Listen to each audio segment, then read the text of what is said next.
ইন্না সালাতি ওয়া নুসুকি ওয়া মাহইয়ায়া ওয়া মামাতি লিল্লাহ ওয়া মামাতি লিল্লাহি রাব্বিল আলামিন। রঙ্গে তাকওয়া রঙ্গে সিদক রঙ্গে দিতা আবদ বাকি বুয়দ বরাবদি। ওই ভুলে গেছেন মনে হয় না? মাথার মধ্যে কি লাগানো?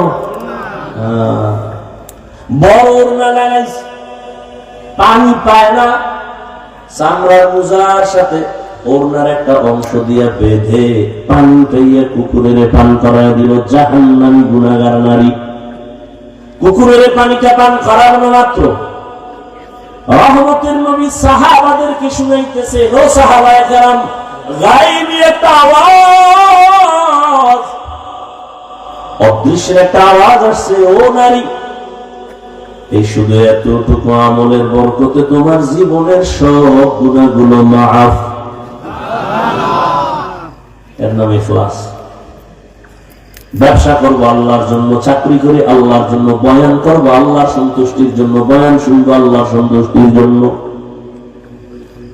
প্রত্যেকটা কাজ আমার আল্লাহকে রাজি খুশি করার জন্য। এর নাম ইখলাস, খালিসান লিওয়াজহিল্লাহি তাআলা। আর একটা সতর্ক, শিরিক যেন না ঢুকে। শিরিক কি? এই কাজ আল্লাহ পাবে, ওই কাজ আর একজনকে দেওয়ার নাম শিরিক। ইবাদত পাবে কে? সিজদা পাবে কে? এটা আর একজনকে দেওয়ার নাম হলো শিরিক। আল্লাহর ক্ষমতা আর একজনের মধ্যে আছে মনে করার নাম শিরিক। আল্লাহর মতো আরো কেউ আছে মনে করার নাম শিরিক। আল্লাহর বিশেষ কিছু গুণ আছে, এই গুণটা কারোর মধ্যে নাই, যদি কেউ মনে করে হ্যাঁ আছে, মনে করার নাম শিরিক। যে মনে করে তার নাম মুশরিক। আল্লাহ বলেন সব গুনাহ চাইলেই মাফ দিব, শিরিকের গুনাহ চাইলেই ক্ষমা দিব না। ইন্নাল্লাহা লা ইয়াগফিরু আন ইউশরাকা বিহি ওয়া ইয়াগফিরু মা দুনা যালিকা লিমান ইয়াশা ওয়া মান ইউশরিক বিল্লাহ ফাকাদ ইফতারা ইসমান আযীমা ওয়া মান ইউশরিক বিল্লাহ ফাকাদ দাল্লা দালালান বাঈদা ওয়া মান ইউশরিক বিল্লাহ ফাকাদ হারামাল্লাহু আলাইহিল জান্নাহ। আল্লাহ স্পষ্ট বলেন, যারা শিরিক করবে এদের জন্য জান্নাত হারাম। অন্য আয়াতে আল্লাহ বলেন, ফালা নুকিমু লাহুম ইয়াওমাল কিয়ামাতি ওয়াজনা। শিরিক যুক্ত আমল আল্লাহ ওজনের মিজানের পাল্লায় উঠাবেন না। শিরিক প্রথমত দুই প্রকার। এই উঠেন না, মোনাজাত দিবে এখনই, কাছাকাছি গুছাই নিয়ে আসে। আলোচনা করলে তো সারা রাত।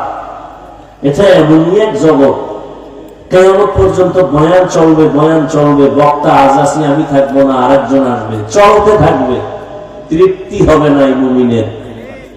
আল্লাহ নিজে কিয়ামতের দিন সব জান্নাতীদের এক জায়গায় বসাইয়া আমার নবীর মাধ্যমে তেলাওয়াত শুনাই, আল্লাহ নিজে তেলাওয়াত শুনাইয়া তৃপ্তি দিবে।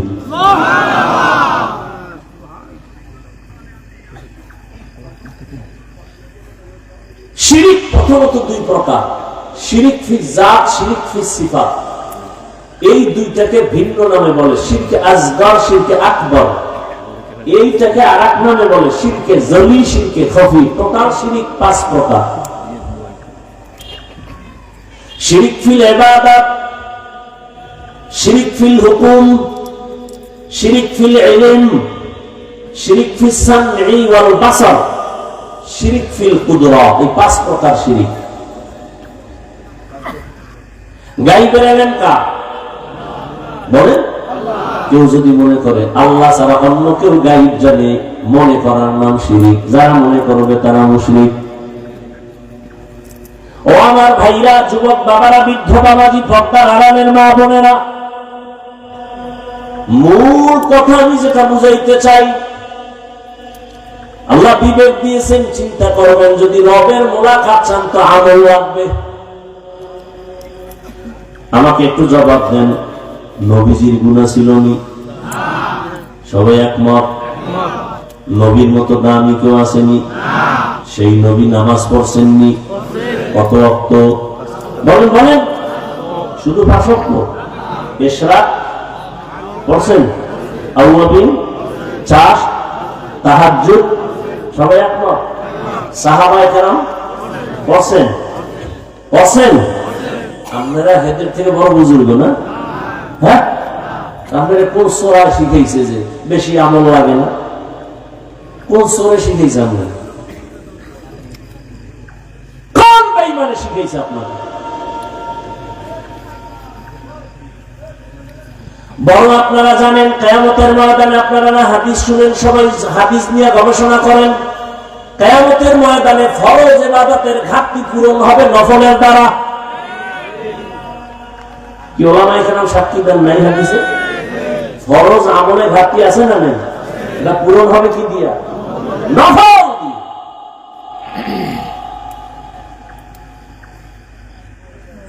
অথচ আপনি আমলের লাইনেই নাই।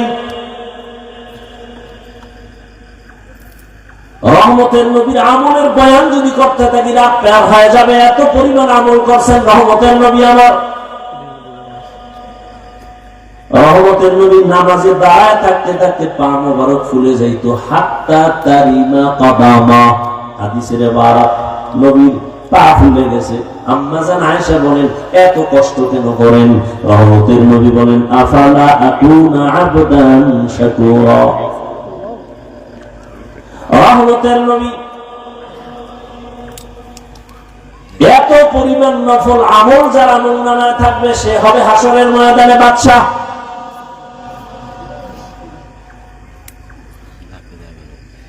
আপনি যে 5 ওয়াক্ত নামাজ পড়েন, এটা আপনার ক্রেডিট না। যদি মনে করেন এটা আপনি বহুত ধোকায় আছেন। আপনি সরকারের চাকরি করেন বা বেসরকারি চাকরি করেন, বেয়াদবি ক্ষমা চাই, একটু বলেন তো ডিউটি কয় ঘন্টা? 8 ঘন্টা। বলেন 8 ঘন্টা। 8 ঘন্টার ডিউটির কন্ট্রাক্টে গেছেন, তাই তো? বেতন কত নিম্নে ধরেন, একটা ধরেন, বলেন কত? 20,000। 20,000। আর টেবিলের নিচে তো মুক্তা টুক্তা এমনি আছে, ওগুলো টেনশন নেই। ধরেন 20,000, তাই তো? ডিউটি কয় ঘন্টা? 8 ঘন্টা। তাহলে আপনি 8 ঘন্টা ডিউটি করে 20,000 টাকা মাসে বেতন নেন। তাহলে 8 ঘন্টা ডিউটি করার বিনিময়ে কত পাইতেছেন? 20,000। এটা কি মালিকের যে আপনি 8 ঘন্টা ডিউটি করে 20,000 নেন, এটা কোনো ক্রেডিট আপনার? আপনি যদি 8 ঘন্টার পরে 20,000 বেতন ঠিক, কিন্তু ওভার কিছু টাইম আপনি মালিককে দেন, এটা আপনার ক্রেডিট। কথা ঠিক? 5 ওয়াক্ত নামাজ আপনার দায়িত্ব করতেই হবে, না হয় আপনি মুসলমান হতে পারবেন না। এটা আপনার দায়িত্ব করতেই হবে, এটা ক্রেডিট না। 5 ওয়াক্ত ছাড়া যদি আপনি ওভার ডিউটি করেন, ইশরাক, আউয়াবিন, চাষ, তাহাজ্জুদ, এটা আপনার ক্রেডিট। আপনি শুধু রোজা রাখছেন রমাজানে, এটা আপনার ক্রেডিট না, এটা তো আপনার দায়িত্ব। মালিকের সাথে কন্ট্রাক্ট না থাকে, আপনার ঈমান থাকবে না। কিন্তু যদি আপনি রোজার মাস ছাড়া সোমবার বৃহস্পতিবারে রোজা রাখেন, আরাফার রোজা রাখেন, শাওয়ালের রোজা রাখেন, আশুরার রোজা রাখেন, এটা আপনার ক্রেডিট। মানে অহংকার করার ক্রেডিট না, মালিকের সাথে মহব্বতের ক্রেডিট। মাওলায় বুঝদান করুক, আর কিছু না। আমাকে সবকিছু জানা আছে, শুধু বুঝের সমস্যা। বুঝেন না? এখানে যারা সবাই মুসলমান, আপনার আল্লাহ আমার আল্লাহ দুইজন না এক? আপনাদের নবী আমার নবী, আপনাদের কোরআন আমার কোরআন, আপনাদের কালেমা আমার কালেমা, আপনাদের ধর্ম আমার ধর্ম, আপনাদের কাবা আমার কাবা। দুনিয়াতে আপনি আমি আসি সিস্টেম না? এলাকার মানুষ লঙ্গি পরে আছে। বিদায়বেলা কাফনের সংখ্যা আপনারও 3টা, আমারও। মহিলাদের 5টা, কালার আলাদা। কি কাফনের কালার হুজুরগুলো একরকম, আপনাদের তো আর একরকম না? সব এক? কি কালার? কি কপাল এত ঘুরছে এই জাতির যে কালার লইয়াও খুলে দিই, কে কালো বর্ণ, কে সাদা বর্ণ, কি সবুজ, কালার লইয়াও খুলে দিই। কবরের সাইজ বলেন না? আপনাদের তো একটু বড়। কবরে রাখার পরে প্রশ্ন হবে কয়টা? আলাদা আলাদা না সব এক? রবের পরিচয় দাও, ধর্মের পরিচয় দাও, রাহমাতুল লিল আলামিনের পরিচয় দাও। ও আমার কলিজার যুবক বাবারা, তোমার আমার আল্লাহ এক, নবী এক, কোরআন এক, কাবা এক, ধর্ম এক, কালেমা এক, দুনিয়াতে আসছি এক, কাফনের কালার এক, সংখ্যা এক, কবর সমান এক, প্রশ্ন কবরে তিনটা এক। অথচ তুমি মুসলমান, আমি মুসলমান। আজকে আমি টুপি খুলতে গেলে লজ্জা পাই, আর তুমি কেমন মুসলমান যে তুমি টুপি দিতে গেলে বড় লজ্জা পাও। তোমার টুপি দেওয়ার জন্য আমাকে বয়ান দেওয়া লাগে, তুমি কত ভিআইপি মুসলমান। আমি দাড়ি কাটতে লজ্জা পাই, তুমি কেমন মুসলমান যে দাড়ি রাখতে লজ্জা পাও। আমি নামাজ না পড়লে লজ্জা, তুমি নামাজ পড়তে গেলে লজ্জা। আমি মসজিদে না ঢুকলে লজ্জা, তোমার ঢুকতে গেলে লজ্জা। আমি পর্দা না করলে লজ্জা পাই, তুমি পর্দা করতে গেলে লজ্জা পাও। তোমার আল্লাহ এক, নবী এক, সব এক, অথচ তোমার বয়ান করা লাগে পাও ধরে।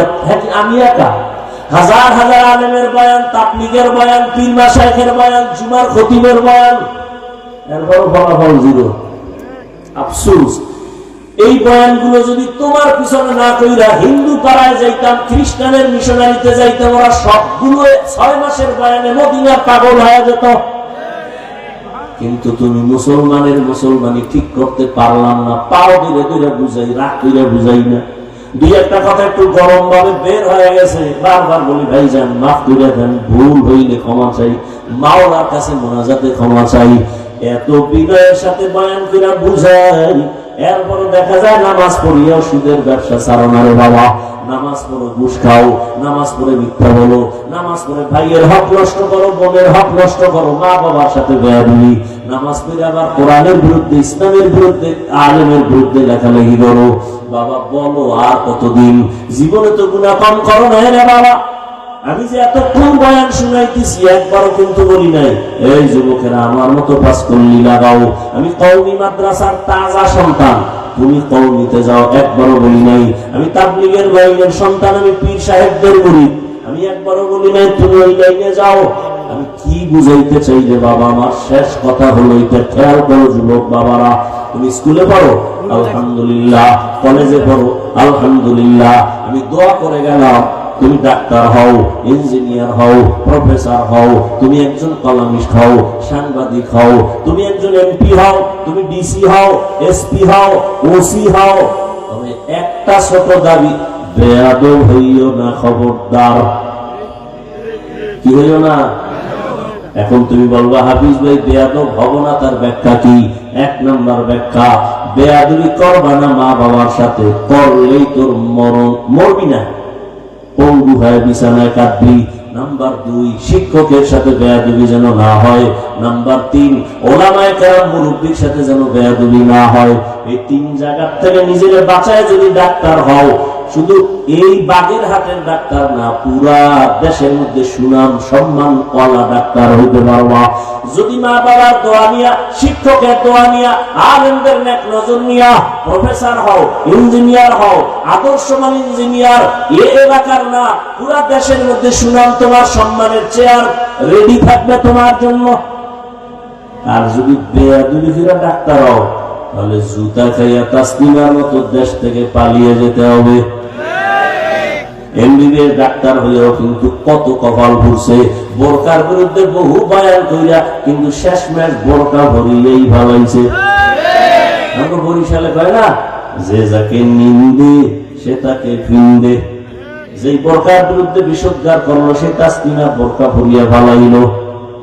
ভাইরা আমার, তুমি ইঞ্জিনিয়ার হও, ওএসপি হও, ডিসি হও, তবে মা বাবার বদদোয়া যেন কপালে লাগে না জীবন শেষ।